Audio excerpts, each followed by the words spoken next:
Chapter 5. When Milo went back upstairs and picked up the book, he thought Dr. Silverfish looked extremely sly. It was almost as though he was going to say something he knew Milo wouldn't want to hear. Milo opened the book and began reading. Day 3. Take the last step to perfection. I'll bet that tasted good, and to top it off, you're more nearly perfect than ever. Perfect people do not eat very often. Eating gives you too many chances to dribble ketchup down your chin.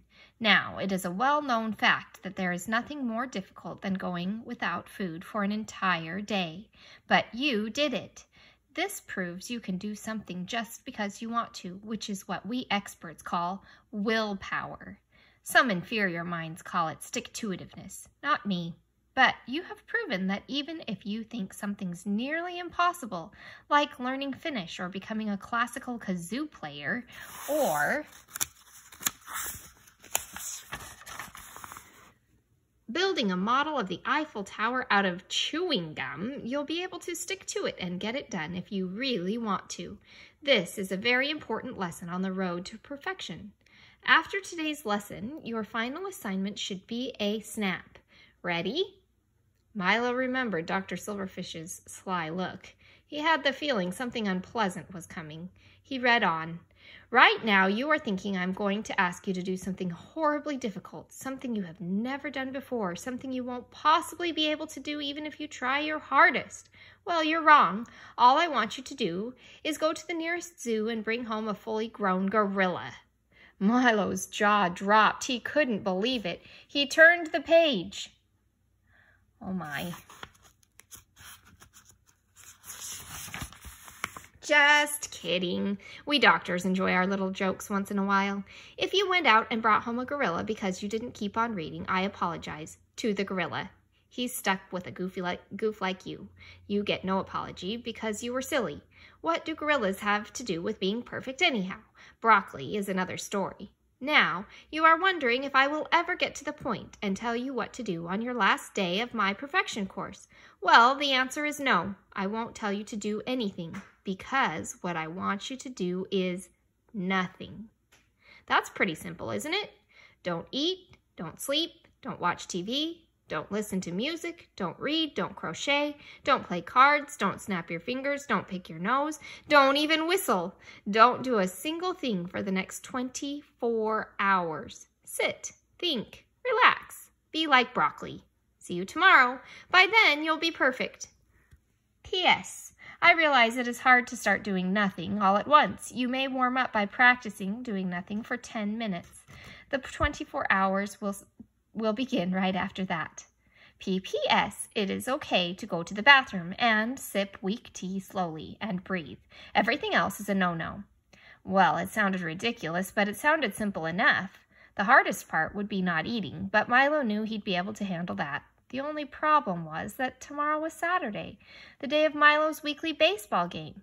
He always played right field because he wasn't very good at baseball, but he liked it anyway. Mostly what he did in right field was stand around. For a minute, he wondered if Dr. Silverfish would consider playing right field to be doing nothing, since it usually came pretty close. But Milo realized if a ball came near him, he'd either have to let it go by or ruin all his plans for perfection. It would also be pretty silly to go up to the plate and not even take a swing. And just going up to bat was doing something, really. He decided he would just have to skip baseball this week. Suddenly, Milo noticed he was absent-mindedly tapping his fingers on the desk.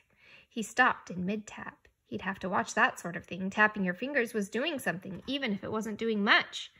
Luckily, the warm-up period wasn't over yet. Milo began thinking about the best way to do nothing. Then his father came in. Mr. Crinkly handed Milo a plastic cup and a big glass jar full of brown liquid. What's this? Milo asked. Weak tea, said Mr. Crinkly. Thought you might need it. You're only supposed to read this book a little at a time, Milo scolded. You must have read the whole thing at once before dinner. Pretty near, his father admitted. Never said I was perfect. Anyhow, I made a do not disturb sign for your door. I'll tell Mom and Alyssa you're not to be bothered. See you tomorrow night. Good luck. Thanks, Dad. Milo's father left the room. Milo opened the tea jar, took a sniff, made a face, and set the jar on the floor. Now there was nothing to do but think, relax, and vegetate. The idea of not sleeping was the part Milo liked best. He would have to stay up all night, something he had never done before.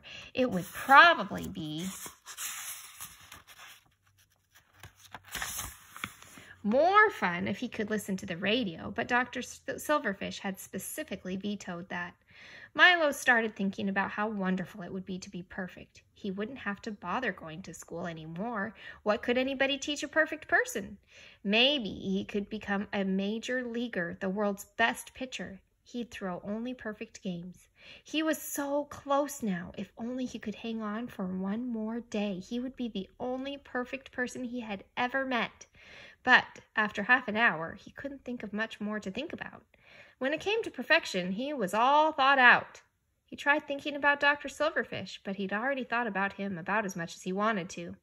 He listened to the sounds of the traffic on the street. It was sort of interesting, trying to sort out the cars from the motorcycles and trucks for a while, but then the traffic noises died down and got boring.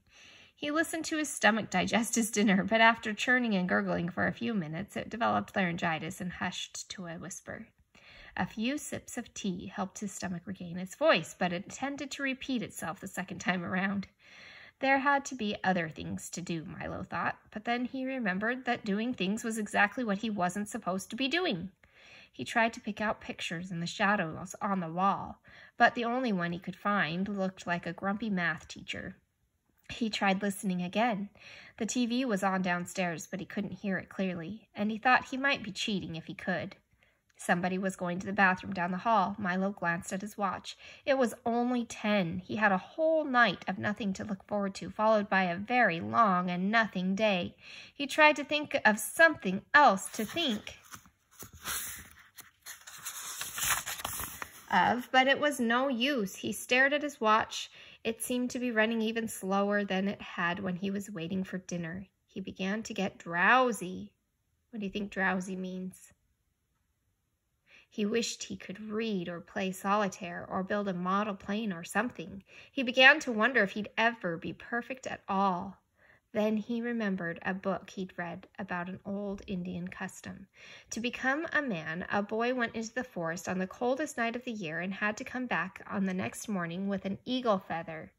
Or maybe it was a condor feather, something like that. Milo decided that if people could do those things, he could certainly do nothing long enough to become perfect. Milo heard his sister go to bed and then his parents. He realized he was probably the only one awake in the whole house. At 3 minutes after midnight, he heard an airplane go by way off in the distance. At 18 minutes to 1, a car horn tooted outside.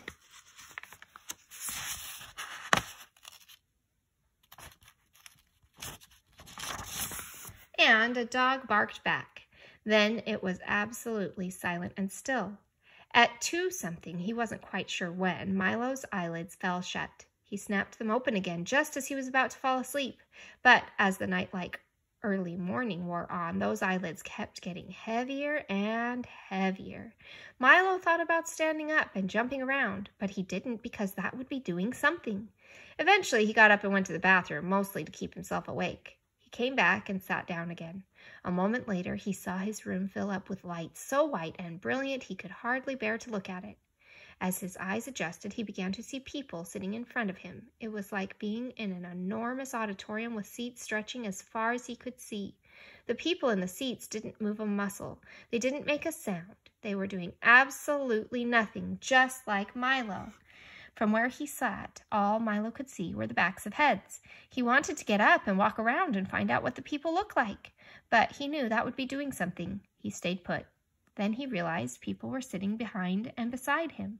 To look at them, he only had to turn his head, but his head wouldn't move. He couldn't even shift his eyes. That would be doing something. Then he noticed the person in front of him raise a glass to his lips.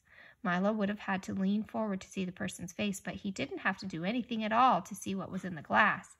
It looked exactly like weak tea. It was as though a sign had dropped in front of Milo's nose. These must be perfect people, he said to himself. Maybe I'm one of them already. Maybe time went by so fast I didn't notice. Milo took a sip of his own tea and tried to be as perfect as he knew how. Since he wasn't able to move except to sip his tea, all he could do was watch the back of the neck of the person in front of him. It was not a very exciting neck. Milo grew fidgety. His nose began to itch, but he found he couldn't scratch it. He couldn't twiddle his thumbs either, or tap out a rhythm on his chair. Perfect people obviously didn't do that sort of thing. As the minutes dragged by, Milo began wondering what they did do. The answer seemed to be nothing. Milo had never been so bored in his entire life. He felt as though years were going by. He began to wonder if perfection was all it was cracked up to be. Suddenly, the light grew dim. Milo felt himself falling. He tumbled from his chair. The perfect people all disappeared. The bedroom returned to normal. His watch showed 9:30. It was light out. Milo felt sick. He had not made it to perfection after all. He had only fallen asleep. He had failed. Oh, after all that. Wonder what he's going to do next. And that is the end.